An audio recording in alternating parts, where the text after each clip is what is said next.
I've often said that, that I didn't choose God, that God chose me, because I had no intention. I wasn't going to convert to marry her, or like it wasn't a thing. As a non-religious person, my whole life. Yeah. Like when I started wearing hijab in my entire city, there was 60,000 people, just me.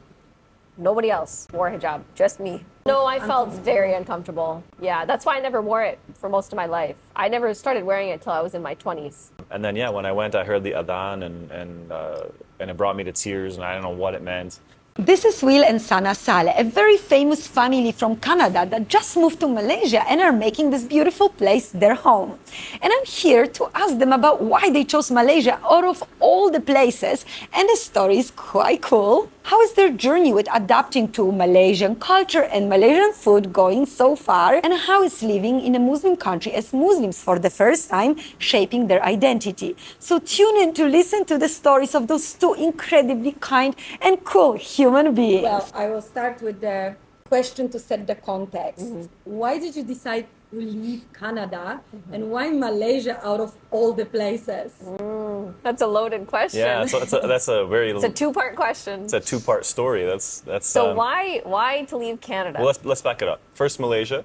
I was in Bangladesh 12, 13 years ago, and I met a Malaysian brother, and we spent a bunch of time together, and we just hit it off. Like he's about 20 years older than me. Like older brother. Yeah. Very So- kind. Abang. Exactly. Very kind. So his English and my English were on par, and everybody else that was there was locals, and so we hit it off, and we would just have a great time. I came home, we got married, and then we were trying to decide where to go for our honeymoon, and he said, "Well, just come to Malaysia. It'll be amazing." I didn't know where Malaysia was. I was looking on a map. I was like, Indonesia I've heard, but like, where's Malaysia? Where is it on the map? So I knew nothing about this place, but we literally just booked our tickets, and they helped us with our itinerary. Like they helped us plan pretty much the whole trip. We were here for about a little over 2 weeks, I think. And we came here, we fell in love with it. We traveled all around. We went to Langkawi, we went to the Highlands, I think. No, was it? No, the Cameron Where was Highlands. it? There was, no, I don't think it was Oh, Cameron no. Highlands. It was a different one. It was Yeah. different mountains. I don't remember where it was. It was a beautiful, like an Airbnb, just like in the like the mountains, mountains and they here. had like terraces with Yeah. fish ponds and catch Yeah. your fish and eat it for lunch. And then kind we of went thing. I want that Kuching. recommendation. Yeah, it's very nice. So we went all around, and then when we were in the airplane, I remember we were looking at each other. We're like, we have to come back here. Like, we have to move here someday. Yeah.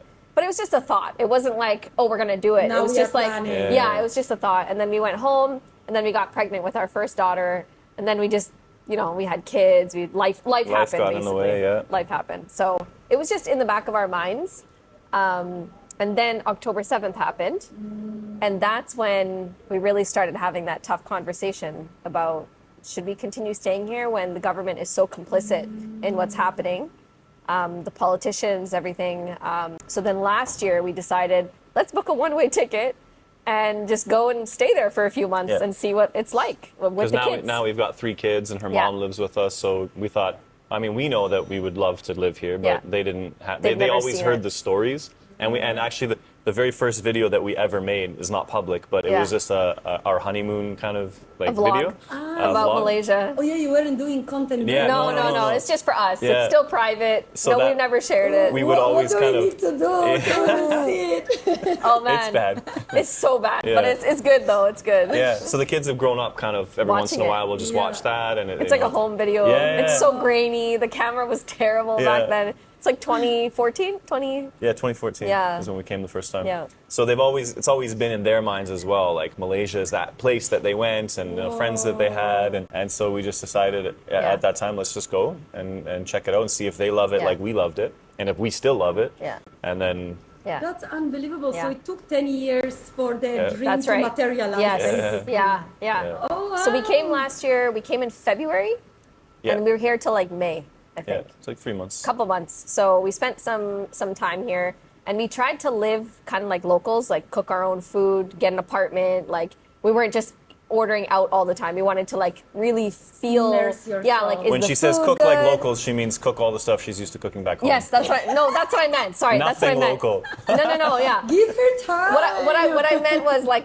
just cook, just in Yeah. general. Like, see, is the for our kids, it's really important to have the comfort of home, right? So the cheese is different, the milk is different, the snacks are different. Just kind of getting them, like, is it somewhere that they would be comfortable being? So by the end of the trip, it was like we were fully decided. We're like, we don't even want to go home. Yeah, we didn't even want to go home, to be honest. But yeah, we were like, okay, that's it. Let's just go home and pack our stuff. Are aligned to it, the idea. So yeah. 100%. So they've been traveling since they were born. So they've been like with Yusuf. So our youngest, his first year he did 11 countries in 12 months. Those 11 trips.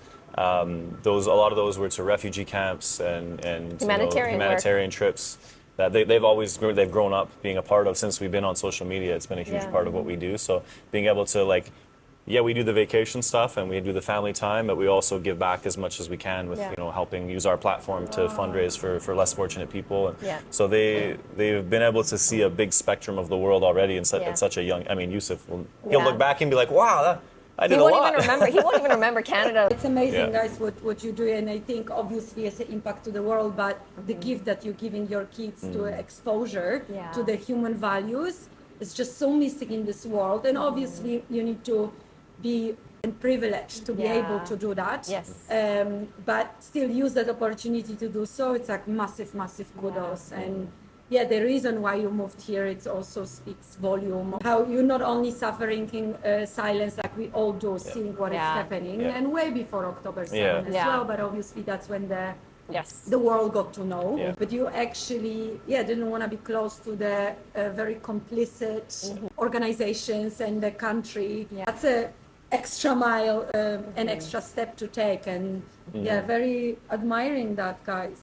Thank you so much. It's for us, like, we looked at it like this is a country. All of us were born there. I was born there. He was born there. Our kids are all born there. But do we want great grandfathers were all born there? Literally. But then it's like, do we want our kids to be raised in a country where we are so complicit and we are responsible for sending weapons, and we have, our bank accounts, the grocery stores, every single company there where your money is tied to, your taxes, it's all tied to, the complicity. So that's where that hard conversation came in. And Malaysia is so the opposite. They're so the opposite. They're so pro-Palestine. It's quite funny though, because we talk about Canada being a free country, America a free country, and it's like you have the freedom of speech in Canada, so long as you don't speak about a particular group or a particular government or a particular organization.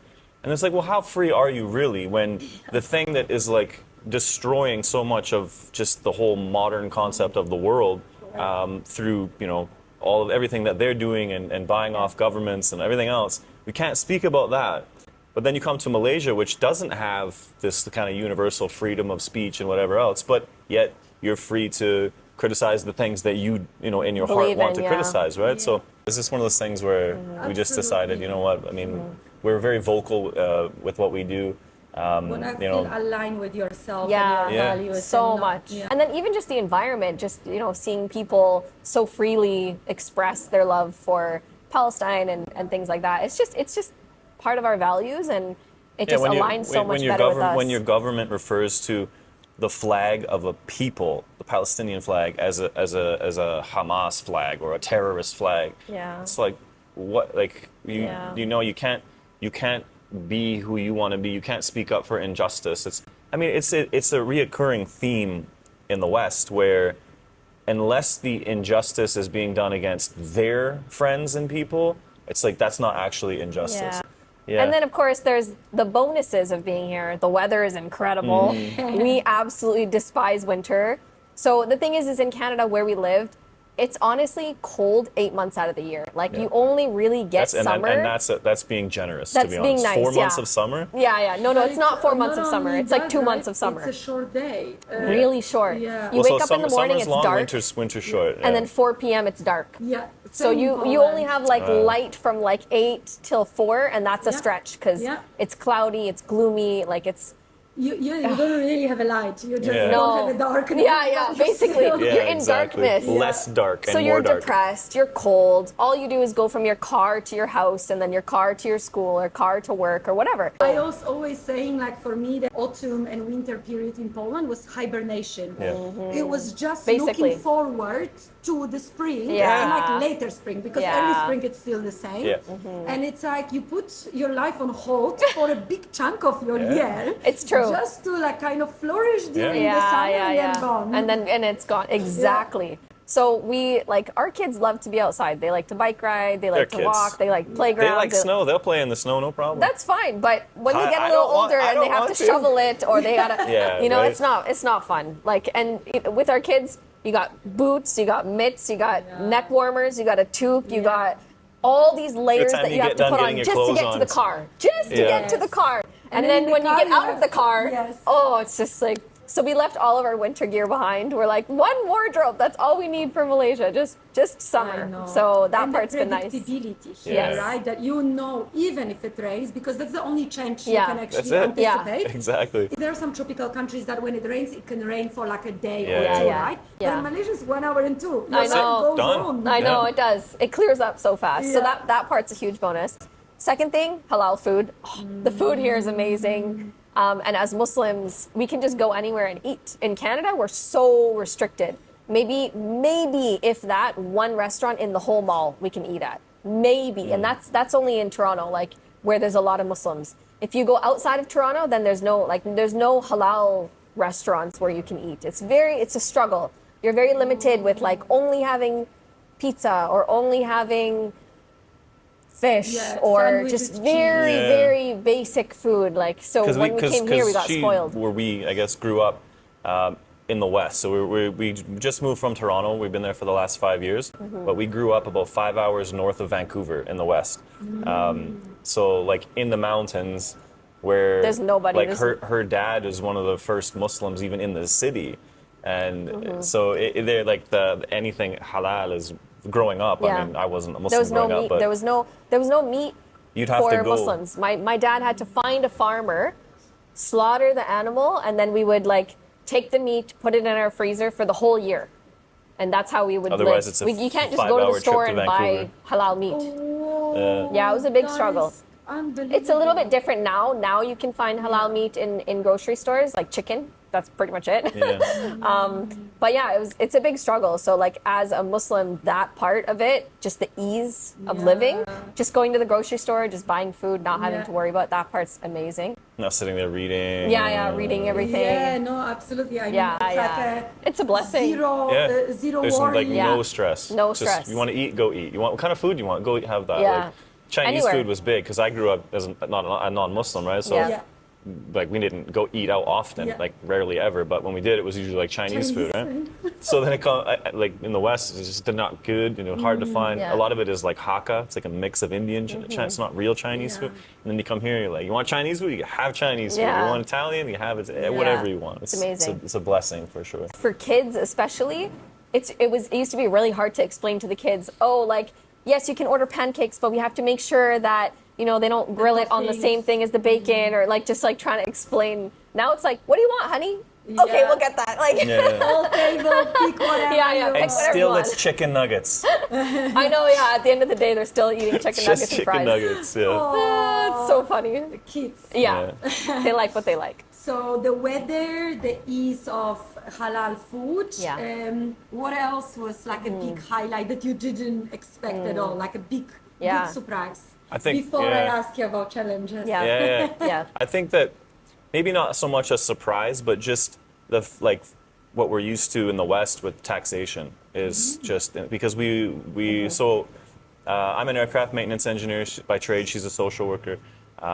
So we're used to getting taxed, but then once we got into business, then you really understand how badly people get taxed in the West. So it's been just a constant struggle with that. And then coming here, because of the dollar, the exchange rate, you're able to live a much kind of easier, better quality Yeah. life. You don't have to worry so much about you know, you're spending a little bit here or there. Yeah, you can eat out more here, whereas Which there, is the Malaysian way. yeah, which is like there. They love to eat you out. eat out once and you look at the bill and you're like, Yeah. oh my god, I can't eat out now for That's like a 3 one-month weeks. treat. Yeah. Literally, Yeah. it was even just ice cream, going for ice cream, the whole family, maybe $20-$25. Yeah. Here, everybody can eat for like less than half Less the than half. price. The cost of Yeah. living has been amazing, obviously. Another thing is the ease of prayer spaces for Muslims. You can go to the mall. Yeah, they're everywhere. Everywhere. You go Every to the mall, random gas station. on the side of the road, even the doctor's office. Like, Yeah. go to our doctor's office has a surah in the doctor's office. Yeah. Like, so in Canada, we would pray outside in the parking lot on the Or ground. like be very strict about planning. Yeah. That you Yeah. have to be at this Back time home at that somewhere, time, or it's very But here, hard. wherever you are, you're gonna find it within a few minutes. Yes. Yeah, exactly. Yes. Yeah, So that part's amazing. You can practice your faith openly. You know, as a Muslim woman wearing hijab, I don't feel uncomfortable here at all. Like, but in Canada, in some places, I would be the only one wearing it in the whole city. Like, it's, you know, yeah. There's not a lot of Muslims. There's not a lot of Muslims in. So Canada, yeah, Canada. I mean, first, it's massive country, Yeah. right? Yeah. So we only ever really hear about like Toronto and the greater Toronto area, and you know, there's definitely a lot of Muslims there. Yeah. There's whole communities, big communities. So they have a lot more within those communities, but like Canada's outside huge. of that, it's There's they- like barely any Muslims. Yeah. Like when I started wearing hijab in my entire city, there was 60,000 people, just me. Nobody else wore hijab, just me. Yeah. Just me But in this never- whole city. May I ask you if I understand that you were definitely, not a majority nor close, Yeah. but were they accepting, like very tolerant, or did you feel? No, I felt uncomfortable? very uncomfortable. Yeah, that's why I never wore it for most of my life. I never started wearing it till I was in my 20s because Well, nobody that is wore it, terrible. and it's just uncomfortable, right? You don't want to stick out. You don't want to stand out and be that person that's wearing something that nobody is used to. Linking back to the freedom. So- Yeah. Yeah. But that's funny because like that question is I grew up on the other side of that question. So I was yeah. the reason you felt uncomfortable, right? So 100%. I know both sides of 100%. that coin that It was embarrassing, to be Yeah. honest. I was like, you feel out of place. 100%. it's Like not I home. wouldn't even like my own traditional like Pakistani clothes. Like there were multicultural days or whatever, and I would be embarrassed to wear that at school because nobody else is wearing it. Nobody else has a there's no culture there. culture. Yeah, there's no culture. So it's like I would feel embarrassed because nobody else. I didn't want to be the person that stuck out, right? Yeah, But if you were in the brings that city, tension. like Vancouver, Calgary, Toronto, way easier to wear it there, right? Because there's more Muslims, Yeah. right? So the concentration is better. But in all the other cities across Canada, it's really hard. It's really hard to be a visible Muslim, like visible. So Yeah, that must part's have hard. been a uncomfortable journey. You were born into Yeah. the religion, Yeah. but you reverted. And I think I remember the TikTok or YouTube seeing it, that what was the turning point for you, or the profound moment when you got connected so much that you've decided to revert, was seeing people pray. Was that because you already knew Sana? Were you familiar? Because you also mentioned that you were on the other spectrum Yeah. of Sana's upbringing, right? sure. When it comes to the religion. Yeah. Could you just quickly give us a little Quickly. bit? I mean, yeah, I know it's a loaded. No, it's okay. I've said it, mentioned it so many times, and when we talk about it. But so when I met her, I wasn't a Muslim. We met at work. We worked together at a electronics store, basically. Okay. And the night I met her, we just started talking, and I was asking questions back and forth, and she's the first Muslim that I ever met. That's how like not a thing it was where I'm from, right? Wow. And then so she started basically countering the narrative that I had in my mind about what Islam was, and then after that point I kind of was confused, right? Because I spent the last 10 years since 9/11 thinking that Muslims are all terrorists and everything else and I because was like, of the no, media. we're peaceful, we're Yeah. kind people. Yeah. So then her dad was the president of the Muslim Association at the time, and so she connected me with him, and then so I have questions and stuff, and a group of brothers had come from England and Ireland, Morocco, kind of all over, and then that was when I had her dad invited me to go and ask questions and stuff because there was more, educated kind of type of people there. And then when I went, I heard the adhan and it brought me to tears, and I don't know what it meant. And then watching them pray, and it's interesting actually. I just met a lady a couple of days ago. She's been here for 36 years. She's from England, and that was one of the things that changed her mind about the religion, was the unity of the Muslim sisters.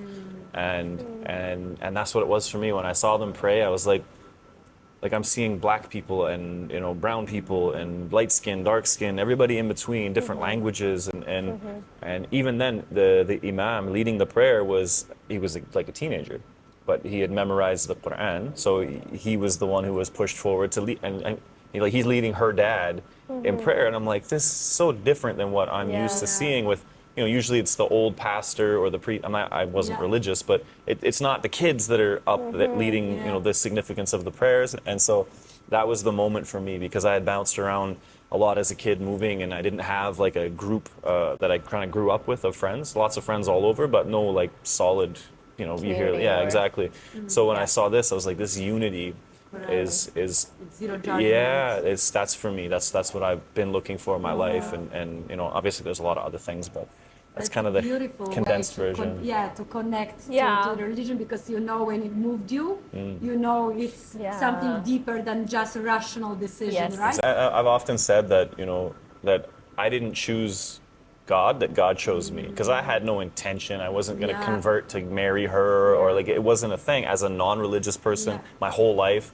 And it was just one of those things where, when something is presented in front of you that is truth, or to me, then how do you, if you consider yourself to be educated or intelligent, how do you turn away? Exactly. How do you turn away from it? So I didn't, and here we are.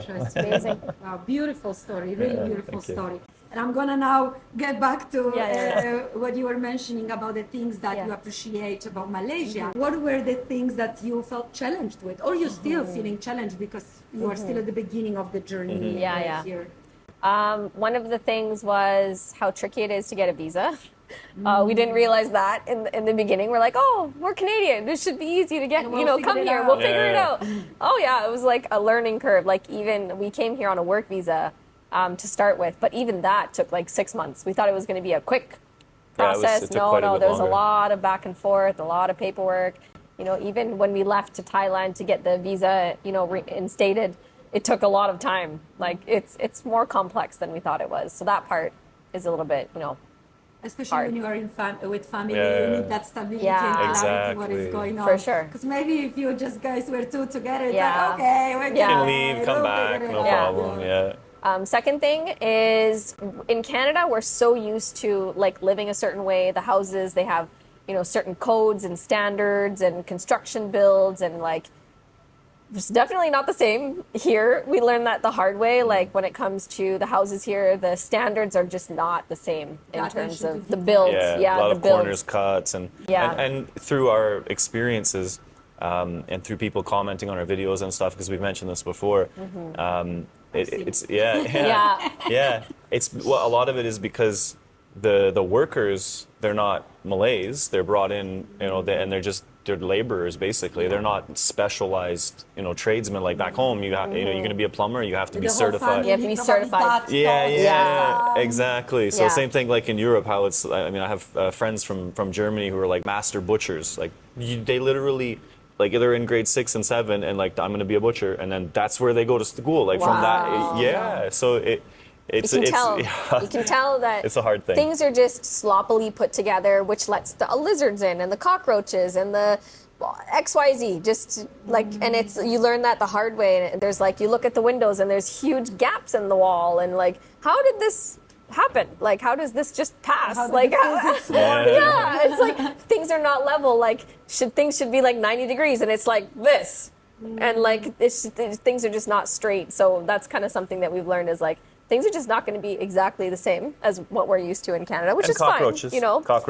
Cockroaches are another challenge. That's my big kind of pet peeve. They fly here. That's the terrifying part. Didn't mean to make it worse. It was bad enough when I just thought they were on the ground, but when someone's like, they fly. And I often wonder that because sometimes at night you hear this like tink on the window. I'm like, oh man. Was that a cockroach? Your imagination goes. Yeah, they're not like when we were in Dubai. So in Canada, cockroaches are not really a thing, right? I don't think I've actually ever seen one Never in seen Canada. In Holland. Never. Yeah, maybe they don't like the cold. Yeah, probably. Yeah. So Yeah. when we were in Dubai, it was our first experience with cockroaches, but they were just like little cockroaches. They were just kind of like Bugs. yeah, bugs. Here, they're like animals. They're like this Oh, big. man. I'm not even exaggerating. terrifying it's, looking, it's man. huge. Yeah, They're they huge. can. they got the big Massive. antennas. and Terrifying. And the then legs. When you hear Even get rid of it, right? shop Because vac, for me, vacuum, gone. vacuum. Shop vac. Shop vac. Like a what do you The call ones that them pick here? up wet dry Like a- vacuums. Maybe that makes difference because I would never. No, hoover no. any No, single no, animal. no. Your Oh, Dyson. But Cannot. No, but you know what? No, I remember that's my trauma from childhood. I hate spiders. Yeah. And I remember during the summer, I think we opened the door when I was small, and so many spiders came into my room. So my dad is like, "Don't worry," and he hoovered it. And then, right, like a few days after, right came where out? the hoover is, there were all the spiders. So they must have gotten out. So since then, I was like, Hoover, it's not a good idea So- because it's probably their Yeah. environment there Yeah. anyway, and then just like. So what You know I what do, he does? what I do is, if they're alive, and I'll just they're in the vacuum, and then I go outside and I suck up some rocks, and so the rocks will kill them. Create a- Exactly. Yeah, A create a little bit, vortex. little bit Hurricane of inside. sand blasting, and then it kind of turns into concrete, and so Yeah. haven't had Okay, any. so you thought step ahead. Yeah. Yeah, yeah. That would have. But solved even it. speaking of spiders, yesterday there was those jumping spiders, which are everywhere. And Yeah. But I was trying to kill it, and I was like, I do this, and all of a sudden now there's two spiders. I'm like, what? And then I do that, Baby and then ones there's fall another off. spider because It was carrying they babies. carry the babies. So there's new fear unlocked for you. I got goosebumps thinking about it. So yeah, sometimes Actually, like, they little babies were they falling off. piggyback. How many So babies they just- can Yeah, be yeah, there? yeah. I Lots. don't know. Oh, don't tell me. Yeah. There was like 2 or 3 that came off. I think. ChatGPT, look it up. Find it. I definitely will not. But you know what? If you are scared of spiders, at least it's not Australia. We have some friends Yeah. that were just over the other Oh, day from man. Australia, and I asked her, I was like, so tell me, do you guys actually have spiders as big as my head? She's like, don't remind me. She's like, I have literally thrown things from across the room to kill them. They are genuinely this big, Yeah. and I mean, they they just have- come they in the have- house. They have bird-eating spiders. Like Yeah. But on Yeah. top Oh of my it, God. you know, here, those all things that we mentioned, roaches and spiders, that are harmless. Yeah, so yeah. it's just our fear of We're just Ex- terrified. exactly. disgust, Yeah, or yeah, whatever yeah. we call it. Yeah. But there you can actually get killed Hurt. by them Everything on will top kill of you. the being terrified. in Australia, Oh, man. Yeah. Yeah. How does this land work that everything, and it's so close The to nicer- New Zealand. New Zealand is like the safest. There's Yeah. nothing Yeah. from the animals that can kill you. Then you just go a little bit further in Australia. It's everything Yeah. that is most dangerous Everything in the kill world you. is there. Is there? I know. Down under. Well, That but part's scary. Malaysia has a very beautifully moderated nature. So Yeah. you'll Yeah. have obviously cobras, but if you don't Yeah. look for them, you probably will not really Yeah. see them unless you move to like kampong side. Yeah, Yeah. yeah. So the Yeah. roaches, it's Yes. your That's pet yeah peeve. for Yes. me. That's when you hear Well, when you don't hear like the the roaches. blood curdling scream in my house. It's a cockroach. We Yeah. know what it is. Yeah. Yeah, I don't mind the geckos. Like the geckos were a Oh, shock chicha. to us. They Yeah, call it chicha. the I tiny love little them. guys. They just come in and out. The thing that bothers us is their poop. Like Oh, yeah. you can come in and out of my house. That's fine. Don't Just poop poop in my outside. house because just poop somewhere else because it is sticky and gross and gets on everything. And on Curtains. the walls, how do you Yeah. wash those walls constantly? It's right? gross. Yeah. It's And gross. it stains the walls too. Like Yeah. before we moved in, we had the guy paint the inside with like the best paint, easy wash off. Like this doesn't wash off. Like Yeah. Because if you leave it, it's stains. probably all the Yeah. chemicals and all of that stain. yeah. Yeah. Oh wow! How did we get into that topic? We touched so many beautifuls, That's it. and now we got into lizard That's poop. right. Lizard fruit. So those were like the challenges that you understand where they come from. Some nothing to do about, but Yeah. it's a part of the journey in Yes. Malaysia. Yeah, exactly. It's all and part of it. Speaking on the journey in Malaysia, as Muslims, as you mentioned, moving to Malaysia, it's obviously a completely different world for you, full of convenience and understanding all around. So how is it shaping you or changing you or influencing you being Muslim in Malaysia? So we have 2 little girls. Our girls will just out of the blue be like, "Can I wear a hijab today?" I'm like, "What? Like, are you sure you want to?" Are Like, you in that because moment? I grew up being ashamed of it because nobody wore it. So for me, it was like, a shock, right? And I see them because they see kids everywhere. They see women everywhere wearing Little it. tiny kids, even some Yeah, just cutest little things. and so to me, I have to like double think, and I ask them, "Are you sure? Like, are you sure?" So for them, in their minds, it's become so normal to be Muslim, and the ease of being Muslim is just, it's just there, right? And so it's a polar opposite of how I grew up. Whereas like I was hiding the fact that I was Muslim, which is sad. You should never be ashamed, right? And now I look back at my past, I'm like, well, you know, it shaped who I am. But seeing my kids be proud of who they are and their identity is a whole other level. Yeah. It's amazing. I feel like, so I've heard this many times that, you know, people who are born Muslim and they look at people who convert or revert, whatever you want to call it, and they always say, you know, that we take our religion for granted. And then when we see people like you know, you're doing so much and you're learning and everything else, that it kind of makes them feel a little bit like they're not doing enough. I find that, like, I've never really understood that as much as I do now that I live in a Muslim country, and I see like myself taking things for granted that I didn't before. Whereas 100%. like just praying, just like you said, right? There's a surah everywhere. You're praying everywhere. There's Muslim halal food everywhere. Yeah.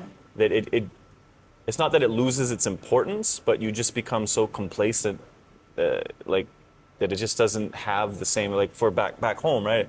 You have to you're always consciously thinking about what you're eating. You're consciously thinking Yeah. instead of extra effort. exactly Yeah. where Just whereas to be here, who you are. Here you don't. You just be. So I don't Just know. I do don't know it. if that's a bad. I don't think it's a Yeah. bad thing, because you know, it would only be that way if you left, and then you would be like, oh wow, no, I think these things really Yeah. matter. But But for us, yeah. like when we went back to Canada last year after staying here for a few months. So for instance, you're in public, you need to make wudu, you have to do the washing, right? You got to go in a public washroom and you're always thinking, are these people staring at me? Like I'm washing my arms or I'm washing my face. And then you got to It's wash the feet. Feet in the sink is the big It's problem. terrifying. Like I honestly avoid it at all costs because I'm like, I don't want to deal with people. I don't want to deal, like he doesn't care. It doesn't matter for him. But like for me as a woman, I'm just like terrified of doing that. Here, you just like go into the surau. There's a tap. Just do your thing. Yeah. You're not even It's thinking made for twice. it. Yeah, literally. There, it's like every second you're like, what are they judging me? Like, are they looking at me? Are they like? It's just, it's such a struggle, and you take it for granted, just like you said. Like you really take it for granted. But just the ease of just being you here is absolutely. amazing. And I think, just to give credits to people, because we just as a human beings take things for Yeah. granted, because you will not appreciate things until they're taken away or Yes. until you Yeah. see the different ways. And now living in Malaysia, are you connected to the community here? Well, both online, but also offline, like your neighbors or your surau near or mosque near your place. How is your relationship with Malaysians and people living here? Yeah, Yeah. I mean, so where we live, actually, it's kind of like the United Nations. It's like our neighbors are from Ireland, from Yeah. Scotland, from Denmark, from China, Belgium. Yeah, so they're kind of a mix. But yeah, we do have Malaysian friends and people that we work with. My old friends, from way back when. For us, it's a little bit more tricky, being as we're recognizable and we kind of have to be a little bit more private, cautious, because we have had instances in the past where we've had people come into our lives, and the only difference between those people and our traditional group of friends is that these people knew us before we had any type of social media fame, and then these people became super close, and then everything went sideways, and we're like, well, what is the difference? Well, because from the very beginning, they knew us as the Saleh family and not just Will and Sana.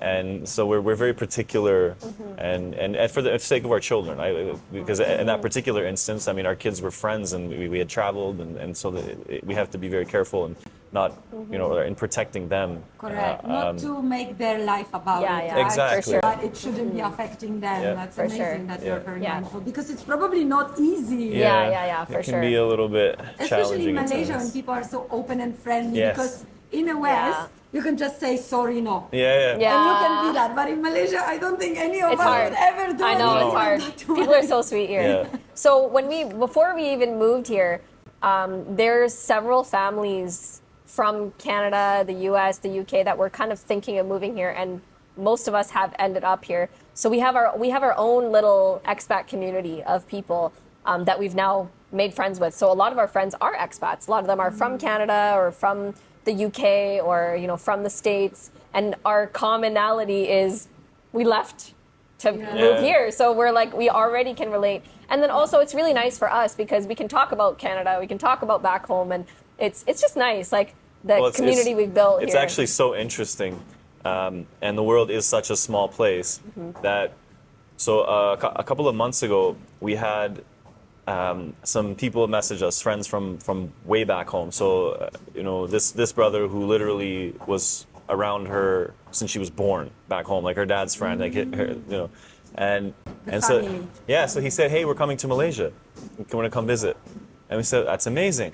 And so he comes with his nephew, who you grew up with. I grew up with, yeah. And it turns out he lives in like Petaling Jaya or yeah, something. he just moved here too. He moved here. I was like, what? You He didn't even Literally know. grew up with him. So like when they come over, it's like they're talking about when they were little babies, and actually her mom taught him to read the Quran, and when he was little, and it's just, and you just live a stone's throw away from us. So The world is a really small place when you think about it. Like the amount of people that now live here that are from our communities back home in Canada it's wild. So it's really nice that we've been able to build a community, like a little village, I guess, of reliable people that we can call, and if we need anything, like they would be there for us. And it's been none more been so nice. than the Malaysians that we know, to be honest. I mean, for sure.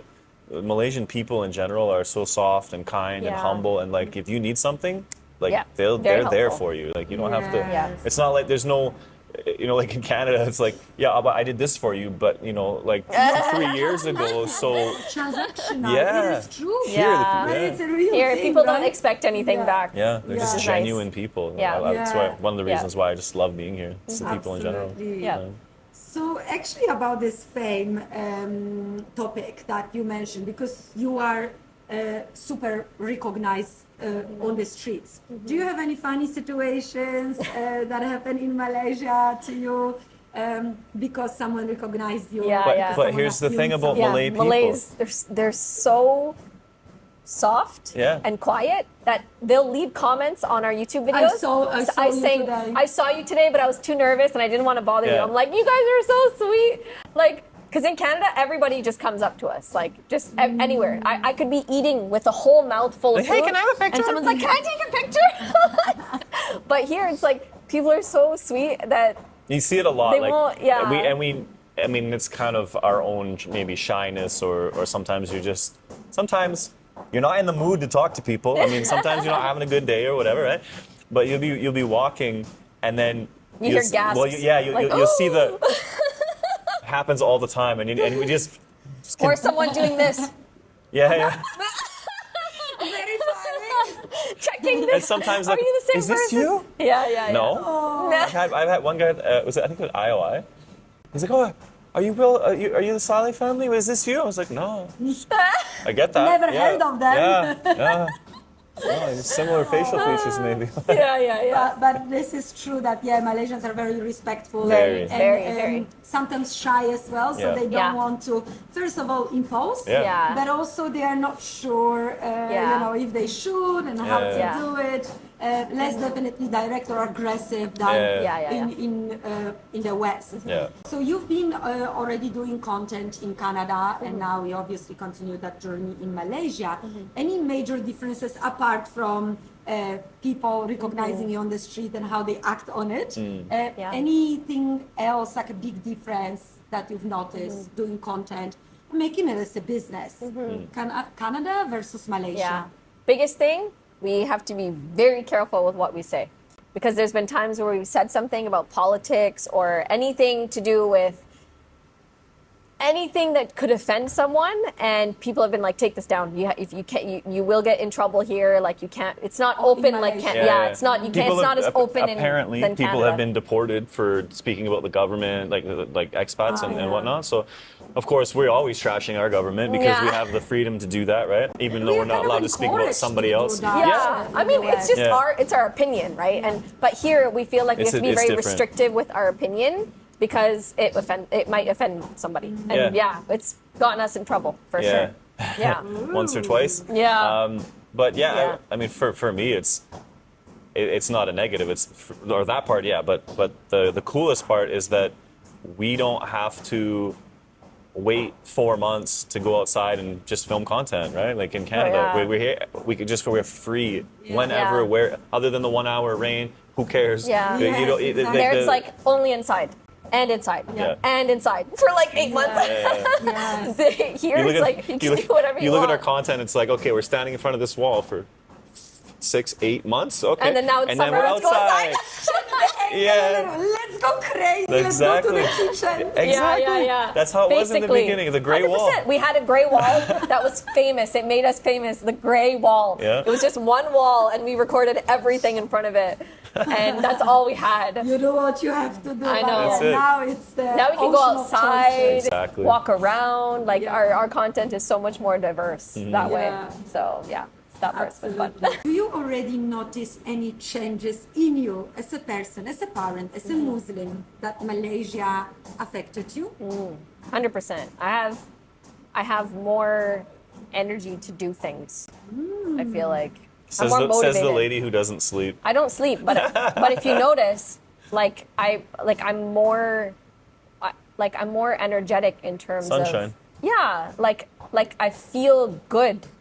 I don't know how to explain it. Like you get so depressed in Canada with no sun and being inside all the time. Like you don't want to do anything. Like motivation Yeah, of is not course. really there. Here, Hibernating. yeah, like here, I want to go on a walk. Or I want to go on a bike ride, or I want to go to the mall, or like I want to do things. Like more set for life. we're always like, what should we do today? Yeah. Like, should we go somewhere? Should we? There, it's like you don't want to because you want to just stay inside because like You're just conditioned. yeah, you just Everything hibernate. inconvenient. Yeah. Yeah. So there's that for Yeah. sure. What about Yeah. you? How about you? For me, I don't know. For me, it's a bit different. So because I moved around a lot when I was a kid, I never really got attached to a place. So when I come here, it almost becomes just normal. Like I don't notice. I mean, yeah, you do more. Like you can go to the pool 365 days of the year. You can go for all of these things, but no, it reminds me of something that Joe Rogan said. That when he was living and working in New York, he had this crappy little 1-bedroom apartment, and he was trying to make it, and he would come home, and that's how it was. And then so when he moved to LA, and he got a job in acting, and then he had this super cool like bachelor suite, and it had like a pool table, and then he thought it was just the most incredible thing. And he's like, then one day I just came home and I sat down and I'm like, oh, it's this. I have the same feeling about this that I had back there, because you just become like complacent Yeah. or like Safe. it just becomes I think maybe that's what it is. So because I've kind of been like that my whole life, when I move here, like I feel like at home. I can be anywhere, honestly, like, and I feel like I'm at home, other than cockroaches. Yeah. It's at home. So I think for me it's a peaceful thing that when I'm here, like it's a safer country. The weather's amazing. My family's happier. So all of those like things around me that just, as a father, as a husband, as a son-in-law, that I see, that those are the things that really kind of make me happier. That's Yeah. beautiful. And then you are giving already that upbringing to your kids, because they will also belong everywhere. Exactly. So their yeah. home will be when they click in their. It's where in they their- are. That's right. Yeah, Their they are family. in their Yeah. families. Yeah. Exactly. That's really beautiful. Yeah. And did you have any stereotypes of heard about any stereotypes about Malaysia before you moved here? Something that I had one, and this was when I was 7 or 8 years old. So I lived on a sailboat and for a couple of years. And this guy had a really cool life. for the he did. first 5 years, I lived in the wilderness with no power, no water, no electric. In Canada. In Can you Canada. believe it? So I didn't even know that was a thing in Canada. yeah. So when we were living on the boat, we had a friend of my sister's. They were going to do a trip to Malaysia on their sailboat. And so they were gone for months, right? And then they came back. And the only thing I remember is that in Malaysia, they don't use toilet paper. That's what I heard, and it stuck with me my whole... It's not that they don't use toilet paper, it's that they use... Yeah, exactly, Yeah. right? But So as a non-Muslim, he didn't know, it was right? so like, what that confusing. meant. Like, How did they clean themselves? Yeah, I think maybe... And I just remember that. And then as they got older, it was probably like like, are they just like dirty people, or like, how does that work?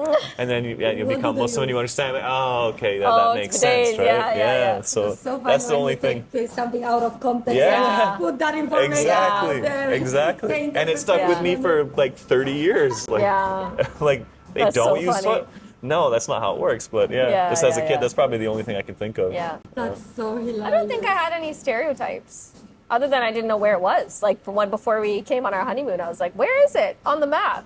Because there's so many countries in Asia, like Vietnam, Cambodia, Thailand. Like, it's just like, where? I don't know. Like, I didn't know there's two Somewhere sides, down or there. you know what I mean? Like, I was just oblivious. So I don't know.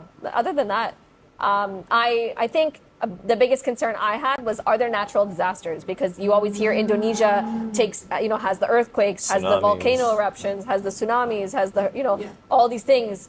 And it's only Malaysia, by. yeah, and Yeah. Malaysia, nothing really. There- Yeah, but So- it's very uniquely positioned and is. provides Yes. us safety Yeah. from natural disasters. Yeah. It's For sure. astonishing. Yes, it is. It is. Very Is- lucky. Is there anything that Malaysians have already taught you that you embedded in your lifestyle or in your personality or as a parent or as you being you? I think from my perspective, something that's immediately sticks out is how involved Malaysian fathers are with their kids.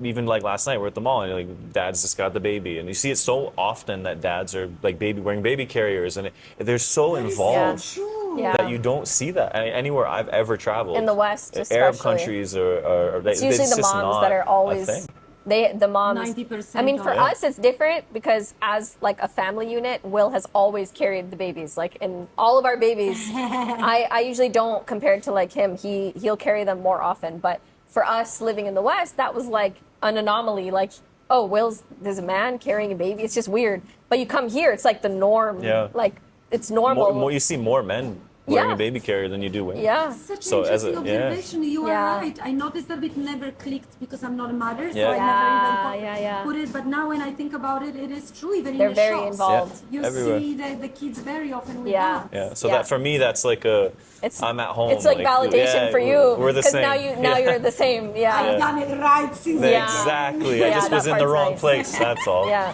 and I love how everything is very family friendly here. So you'll go to a mall and they'll maybe have like a playground, like for instance TRX, like so cool. You go there and they got a playground upstairs. They got fields. They got everything is just very family friendly, and I really like that. I really appreciate that because there's so many places where you might go in Canada and they don't have things for your kids to do. Yeah. Like literally nothing in the whole city. There's no play center. Here every mall has a play center. Yeah.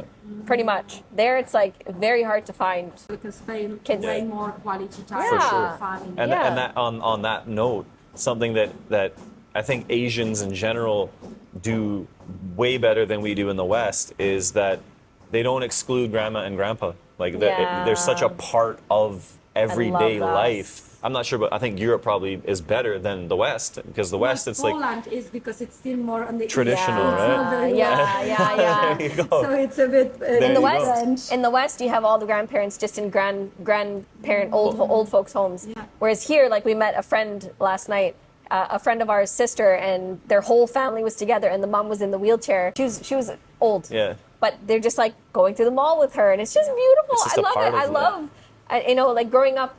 For us, like my parents have always been involved with our kids because they've always lived with us, Yeah. right? So that's really important to us. And then seeing that dynamic here, so common. You go Yeah. anywhere and there's old people, just part it's- of the community. It's like even they're like, not shunned here, when we have right? like birthday parties or what. It's like that's these are my kids and that's my mother and that's my Yeah. they're always a part. It's not like in the Yeah. West. It's so like you hit 18, get out. I And then later on in life, it's like, yeah, but you kicked me out, so you go to Old the folks' care home. home or whatever. And here it's like, no, like mom lives with us. Yeah. So one particular friend of ours, they're just moving into a bigger house.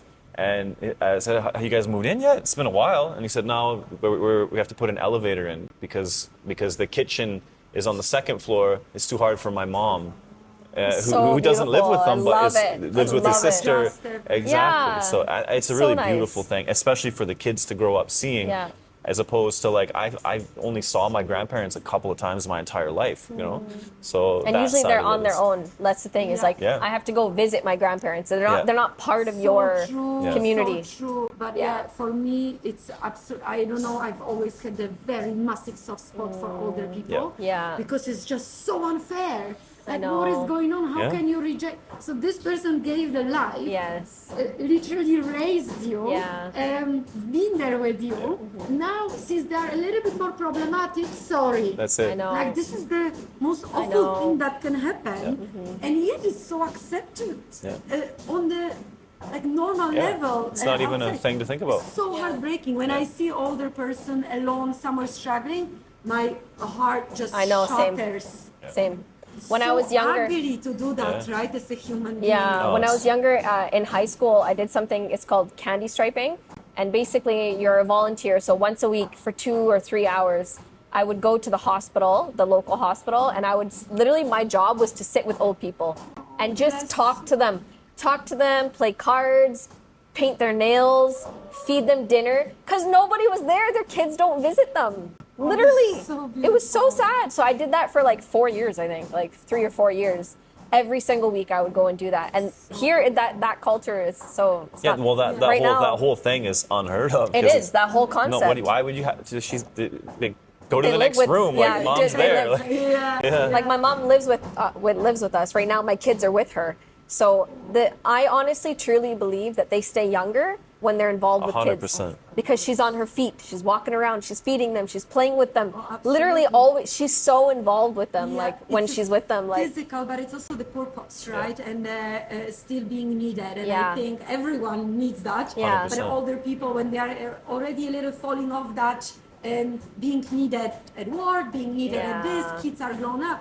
They need to fill that void. Yes. And with the grandkids, Yes. you literally give them that happiness and the like a reason second to life, wake up. yeah. 100%. Absolutely. She doesn't get out of her bed till she hears our kids come down. She's up out of her bed. As soon as they come, she's making breakfast for them. She's like, it's just amazing. Like, Well, the interesting, I love that. the really interesting part that, again, from that Western upbringing, is that the multi-generational families that live together are always more successful than the ones that just live on their own. Yeah. And we always saw that growing up with like Yeah. the Sikhs and the Hindus, Yeah. or Indians, Yeah. I guess you can call them in a general, in Vancouver, is that they have these big, massive houses. Yeah. And we're like, how is this possible? Yeah. It's Because 2-3 families is live that? together. you have Yeah. generations of families that Yeah. stick together, Yeah. pool their incomes, take care of each other. They don't pay for babysitters and daycare. And Yeah. the big struggle in the West is like the cost of daycare. Well, Correct. What about the quality of grandparents? the Yeah. daycare, Yeah. as my kids say. yeah. Well, with the family, I you know. never Yeah. have to worry. Never right? have to worry. So there's a proof in in that success that sticking together. If you think about it, I mean, throughout history, you didn't go off on your own. You stayed with your tribe, with your group, with Yeah. and that's how the more of you there were, the more powerful Yeah. you were, Yeah. and that's how you got through it, Yeah. right? but also the older generations carry the wisdom, right? Yes. And okay, every older person would carry the wisdom, but it's the family that will share it with you in the genuine, Yeah. transparent way, right? Yeah. So being close, it's a privilege. It is. And honestly, I see my mom, like she wakes up prior to us going downstairs every day and she goes for a walk. She never did that in Canada. She like literally never Sure. went for a walk. And so here she's going, she comes back, she's like, I talked to the gardener today. I looked at the mangoes, like, and like she tells me like, did you see this tree? Like this tree down the way, like it has these flowers on it. And she's just like observing and just being with nature. Present and Yeah. happy and like just for Yeah. life, right? And you have that too for like wanting to do a lot of things. Yeah. It's literally like a injected energy It is. It into is. appreciating little things, like in your mom's case, right? Yeah. Because that's what we often forget in. Well, I keep saying West, which I'm not from the I West. know, I know. But you I know, know But what you you still mean. considered Yeah, part yeah, of yeah. it, right? Yeah, yeah, yeah. Poland I would is still love that, there. but it's not. Yeah, I for mean, sure. Poland always fights for like, we are not in the East. Okay, we are also not in the West. We are Central Europe. That's So simple. like, there is no such a thing like Central I know what you Europe. mean. Pick Yeah, one, yeah. you got You wanna believe in that? But you That's know true. what I mean. I mean, we Yeah. are all very familiar with how the West works Yeah. because Yeah. of the movies and social sure. media. So I'm Yeah. not only speaking like from only my experience, but also Yes. the image that we have Of course. about the West. So yeah, the problem is that you don't appreciate those little things. You don't care what it grows around you. Yeah. Well, here also in Malaysia, I feel because it's a slower pace. Yeah. Yes. Because people are so grateful and kind, you kind of like pulse a little bit more. Yeah. I'm gonna jump on the food topic. How is your relationship with Malaysian food? That's a good one. We've tried local food a few times, but we haven't explored as much as we should, to be honest. It's only ever been with our Malay friends. So yeah, it's Yeah. hard because again, when food options are much more restrictive back home, it's like you come here, you can have everything. Yeah. So it's like So we're eating all the things we wish we could have had back Yeah. there. yeah. So we're not as adventurous because I feel like our palate is like very. But I also kind of feel set. like the Malaysian food that we have had has been like home cooked Malaysian meals, Yeah. and it's great. Like I enjoy that. I don't know half of what it is. I don't know, but I just dig in and it's great. Outside of that, restaurants, I feel like, and even from the locals, it's very hit and miss with, so you don't want to eat if at a restaurant that's not very good, and then your Yeah. perception of the food is it's not you good. look at it Yeah. in that, okay, I don't like Exactly. Yeah, yeah. So the Exactly. food that we will like reorder, like local food, it's food that we've had at like a friend's house, Yeah. like a certain rice or whatever. Because there's been times where, like for instance, we were in Langkawi one time and Will ordered Oh my something God. on Grab, and it was I like was- he saw the picture of trying like to be nice. of an egg and sauce and meat or something on the side, and it crumbs, and like we both look at it, we're like, what is that? Like. It It was was so different Oh my from the God. expectations. Oh yeah, it was like so different. So It everybody was like- asleep, and I was up early, and I was like, "Oh, I'll just order breakfast for everybody, right?" What a nice surprise. Yeah, it was a nice surprise. All So right. we usually just go with what we know that people have told us is good because we don't know like otherwise. Especially certain menus like that at that time. But It was all in also- Malay, so I don't know. I don't even know what it Yeah. is. I know. It was like some weird minced meat, vegetable, slimy egg on a bread thing. It didn't. Ooh, I was not the interesting. most popular guy that morning. Yeah, yeah, yeah. Well, the good thing is that, well, it's a double-edged sword. Sword. Yeah, yeah, Did I yeah. say it Yeah, right? yeah. Yeah. Sword. Yeah. That on one hand you have a lot of choice, so you Yeah. can Yeah. keep trying, but that makes it so difficult to I choose. know. For True. sure. Because you literally don't know, right? Like you Yeah. Mm-hmm. don't know what to hold on to unless someone tells you. Exactly. That's right. So, do you remember your first Malaysian meal or dish? What was it? I think it was rendang. Oh, that's a Rendang. good one. Beef rendang, I think, So- and satay. So Satay, like Oh, the. someone did a good Yeah. guide for you to Yeah, give you yeah. like one of the best. Yeah. Of So when Malaysia. this is when we first came 12 years Yeah. ago, right?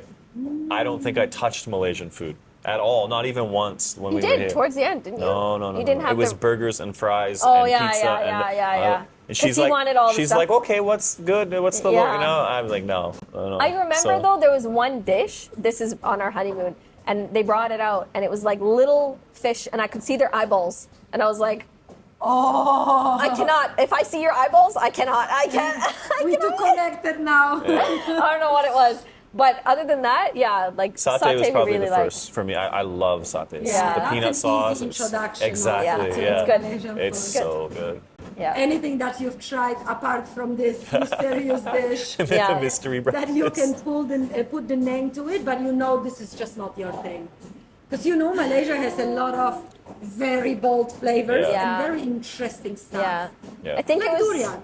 Haven't tried it. Haven't tried it yet. We're gonna do that on camera though. 100%. Whoa. But does it make you feel like, Yeah. I can't wait to try it? It's like, okay, we It's have like to try a little bit questionable, Yeah. yeah. But everyone very- says very it tastes pungent. different. So some people are like, it's like pudding.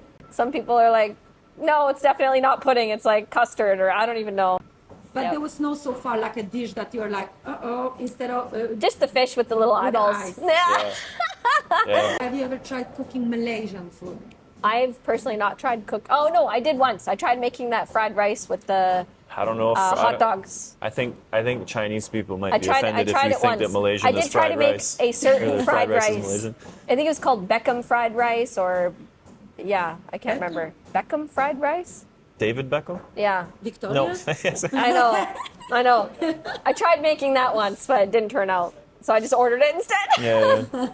That's another Well, beautiful at least thing, you right? gave it a show. That's Yeah. amazing. Yeah. But no, fried rice is very Malaysian too. They have like a Malay version. Yeah, of- but Yeah. but Is it though? Because or is it the ethnic Chinese Malays that are making the fried rice? So I it's never even thought I about know. it. That's the Shall cool we thing, open yeah. into a controversy Yeah. discussion? Yeah, let's, who started who started fried rice? fried rice? I'm going with China. Yeah. That's my Yeah. Uncle Well, Roger, maybe. I always tried nasi goreng, kampung, and all of that, Yeah. so I never even thought about it. Yeah. Interesting. I'm gonna chat GPT. I'm gonna do that Yeah, right now. do it. Let's see who. It's ChatGPT, not necessarily 100%. Exactly. Yeah. Originated in China. The Wow. Sui Dynasty, 589 to 618.